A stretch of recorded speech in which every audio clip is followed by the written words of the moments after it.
Okay, got to pick up on a couple of those things. I mean, if that just doesn't tug at your heart, I don't know. I mean, what would? First of all, 2 miles an hour, 66 days, 5.5 feet. So, I mean, look, I'm moving around. I'm only 5'9". I'm moving around like this. Some of you, you're having trouble. Yeah, Bob Phillips, forget about it. I mean, think about this, friends, for 60 plus days and then moving at an average speed of 2 miles per hour for basically the distance of the whole United States. Imagine being that trailer in the back there is 60 feet, a classroom and back. Imagine being stuck in that going across America 2 miles per hour. 2 miles per hour. I mean, anybody getting grumpy? And the stench. Now, on top of that, they're coming and they were heading toward Hudson Bay, which seemed like a more fertile place to them, which is, right, really modern day New York. And they get blown up north by storms. But then you get there. You're in the middle of these nor'easterns, right? And what do you do for the winter? You're all ready to get out. And you stay in the ship. I mean, are you not going crazy? Paige, I'm asking you, your whole family's in this thing, and all of a sudden, you're like on board, you're like, we arrived, 66 days, I'm so sick and tired of this ship, so we're getting out. I'm sorry, honey, we can't. We're not only going to stay in here 60 plus more days, we're going to stay in here the entire winter. And worse than that, people are dropping like flies around you.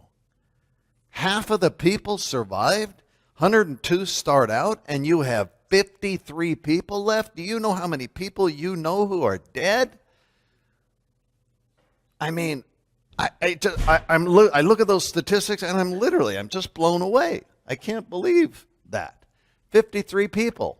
You got to speak real loud. They got to hear you on the mic.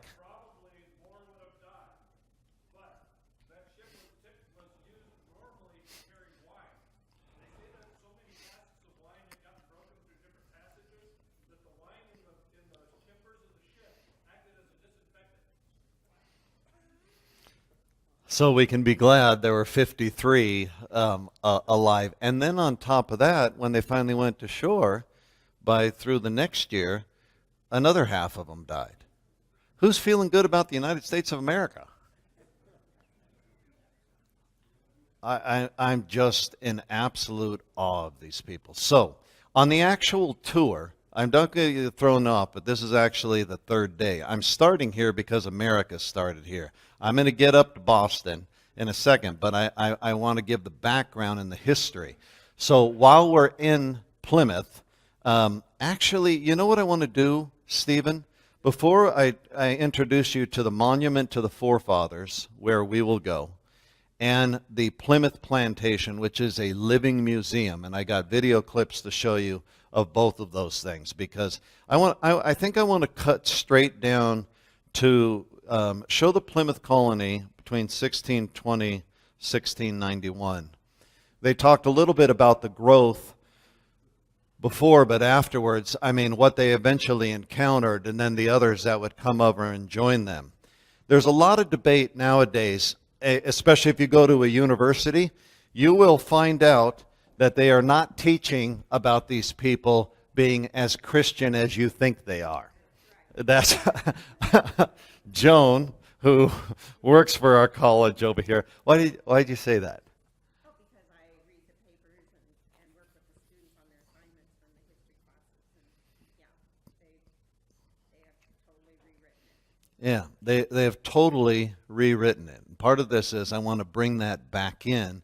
One of the reasons we're doing the Christian Heritage Tour is because that is literally being omitted out of history. Now I want to tell you what they're doing. Now picture this. That's the Pilgrims. These are the most obvious of people who are Christians. Remember the Jamestown settlement? I talked about that last time. They're teaching and running kids by the tens of thousands through there. And even though the King James Charter had them as coming over to propagate the gospel to those who were in darkness, they're teaching them presently Today, I met with our tour guides, and they said that their particular tour guide at the Jamestown settlement was teaching again that they came over just for money and a passageway to India.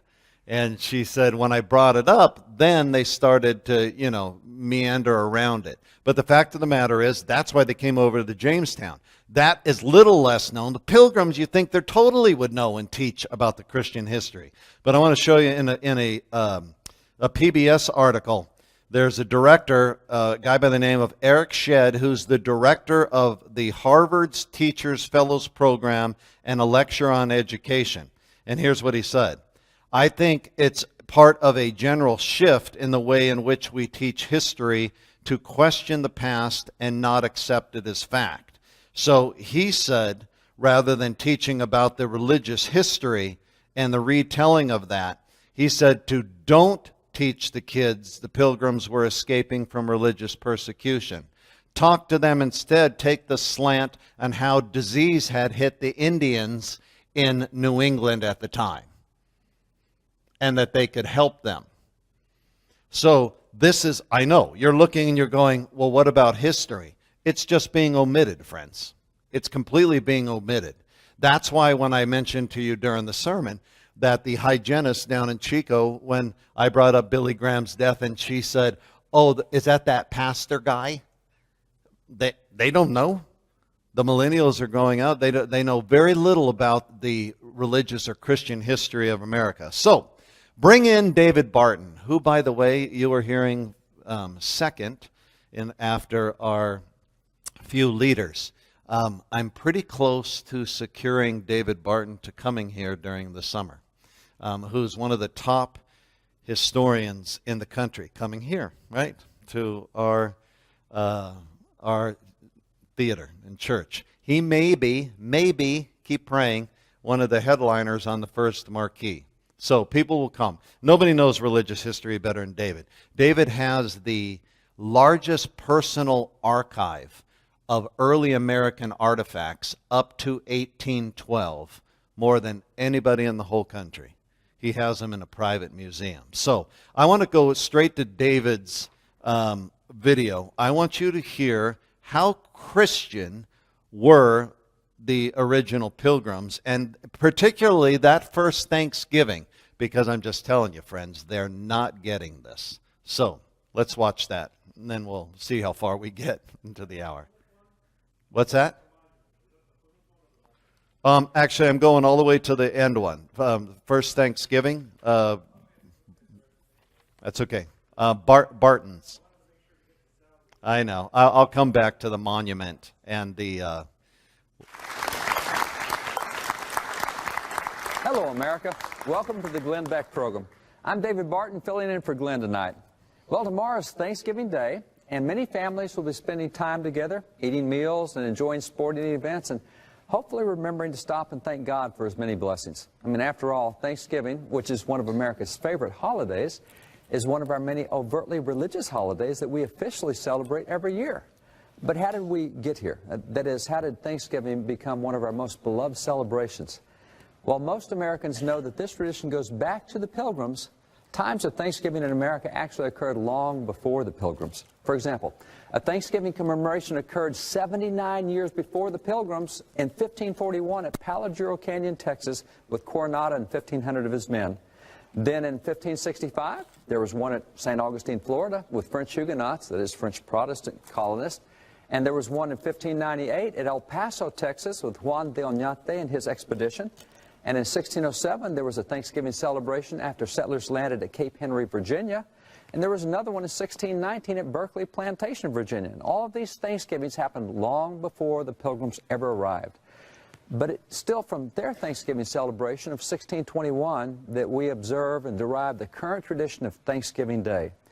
Now, the Pilgrims, if you remember, had set sail for America back in September of 1620, and for 2 months they braved crossing a storm-tossed sea. After disembarking at Plymouth Rock, they had a prayer service and began hastily building shelters, but unprepared for harsh New England winter, half of them died. Now, emerging from that grueling winter, the Pilgrims were surprised when an Indian named Samoset approached them and greeted them in their own language. Explaining to him that he had learned English from fishermen and traders, a week later, Samoset returned with a friend named Squanto, who lived with the Pilgrims and accepted their Christian faith. Squanto taught the Pilgrims much about how to live in the New World, and he and Samoset helped forge a lasting peace treaty between the Pilgrims and the Wampanoag Indians. Now, Pilgrim Governor William Bradford described Squanto as, quote, a special instrument sent of God for our good, and he never left us till he died. The Pilgrims, persevering in prayer and assisted by helpful Indians, reaped a bountiful harvest that summer. So in December of 1621, they declared a 3-day feast to thank God and celebrate with their Indian friends. And this is America's first Thanksgiving celebration, not just a Thanksgiving service as the earlier ones had been. No, this was a genuine Thanksgiving festival, and it involved friends and family, athletic events, it involved meals and feasting, it involved times of prayer and religious worship.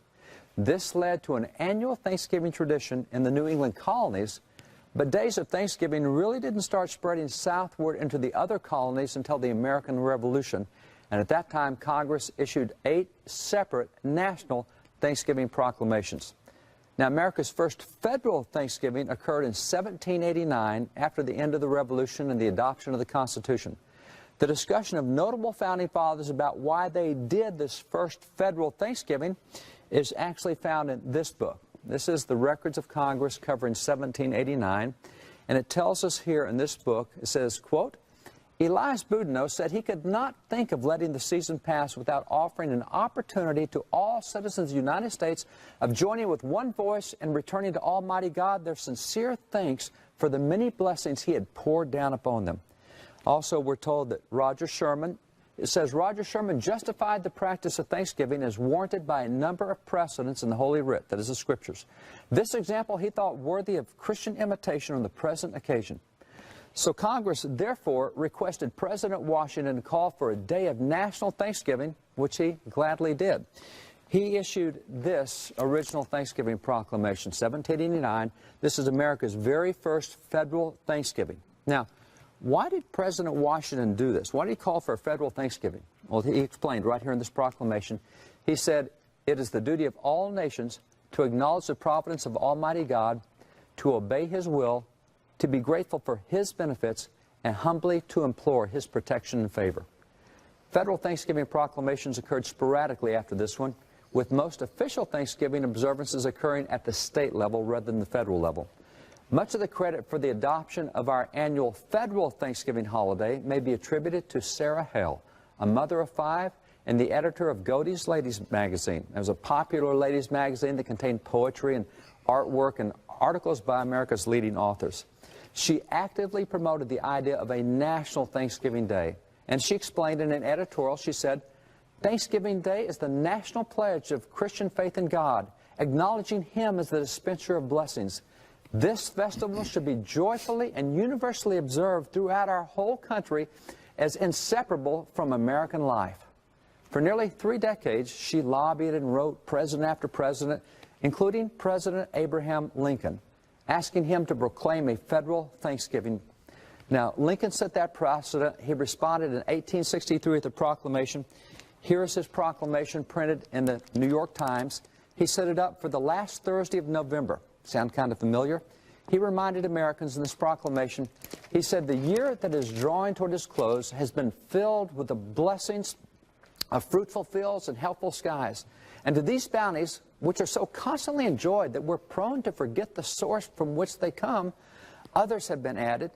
So no human counsel has devised any, nor hath any mortal hand worked out these great things.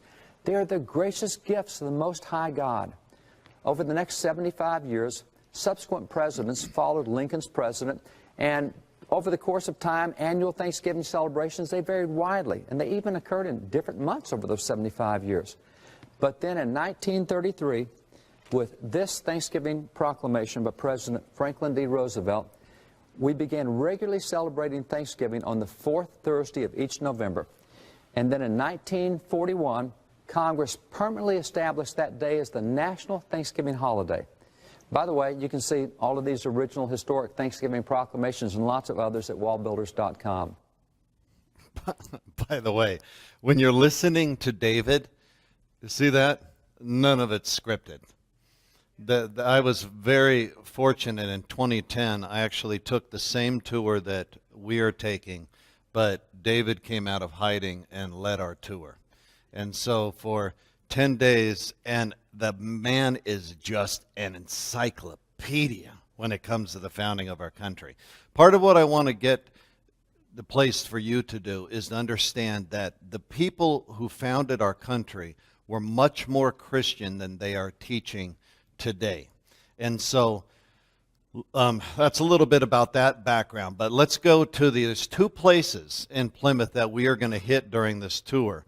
One is the National Monument to the Forefathers, and the other is the Plymouth Plantation, which is an actual reenactment, living history. I think we have time to show them. Let's do this. Oh,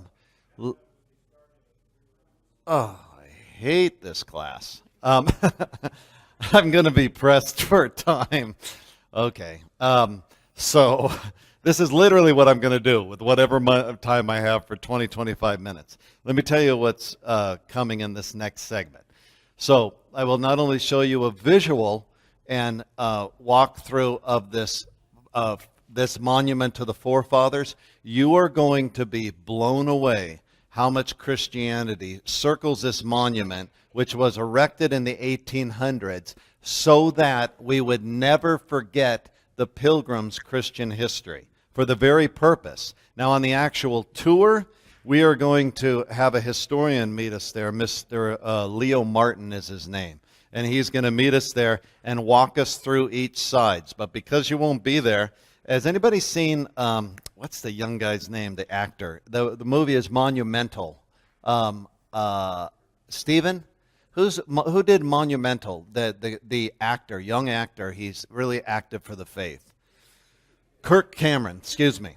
I will show you a segment around there. He's with one historian who does a lap. And then we'll take you over to the Plymouth Plantation so you can actually see some of the things that these live reenactments. These people actually live out their parts. It's so great. They're just stuck back in the 16th century.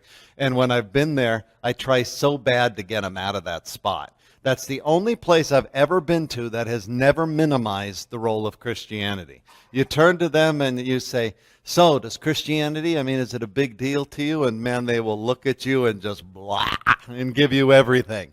Because they know in that reenactment that Christianity was center and core with their new society. So we'll look at those next time. I'm out of time, but I'll take any questions.